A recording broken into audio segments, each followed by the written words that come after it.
What's love got to do with it is what Tina Turner once said. Those are the thoughts that run through a person's mind when your husband or wife says they love you after they beat you. Hi, my name is Tracey King, and I'm here to talk to you about domestic violence. October is Domestic Violence Awareness Month. Domestic Violence Awareness Month evolved from the first day of unity observed in October of 1981 by the National Coalition Against Domestic Violence. In October of 1987, the first Domestic Violence Awareness Month was observed.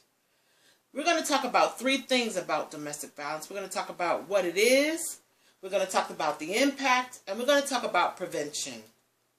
What is domestic violence? Domestic violence, also known as intimate partner violence, is when one person uses any means necessary to control another.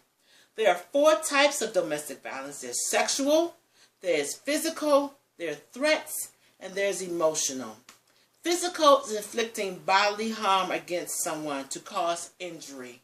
Sexual is the attempt to coerce another person to engage in a sexual act without consent. Threats is to instill fear in someone, and emotional is the attempt to undermine a person's self-worth. Some of the contributors of domestic violence are drugs and alcohol. The impact of domestic violence. Families are affected, as well as finances.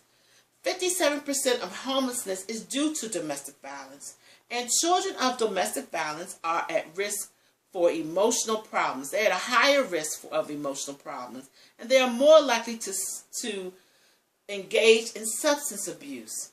As a result of domestic violence, researchers estimate 40 to 70% of female murder victims were killed by their husbands or boyfriends in an ongoing domestic violence abusive relationship. Finances. Over $8.3 billion is spent annually to treat those who are victims of domestic violence or intimate partner violence. Of the $8.3 million, $5.8 billion are in medical costs, preterm deliveries, and to treat low birth weights of children whose mothers were pregnant during the time of domestic violence or victims of domestic violence. It also goes to treat mental health services for people who need counseling, who may need some type of prescription, or who may need hospitalization. $2.5 billion is in lost productivity. When a person is beat and they are bruised, they hide. They don't want to go to work. They don't want to go out the house. They don't want anyone to see their shame. Well, there are some things that can prevent domestic violence. There's counseling and education. There's also laws and consequences.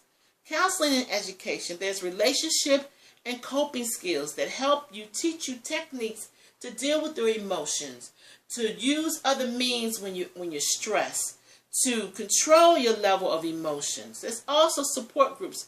Support groups help you because you go to a place to discuss your issues with people who understand you, who have been in your shoes. It can give you other alternatives and ways to handle a situation. And you also have your family and friends. When you're unable to get to a relationship coach or coping session or support group, you have your family and friends to lean on, to hear you out, to talk about your problems, to just have someone support you in everything that you're going through. There are laws and consequences. There is the Violence Against Women Act of 1994 that was reauthorized in 2013.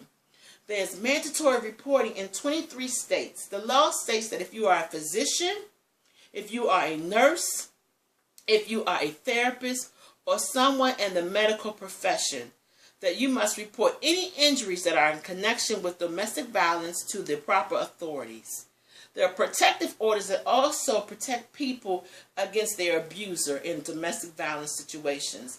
For example, in the state of Maryland, there are three types of protective orders. There's the interim, there's the temporary, and there's the final.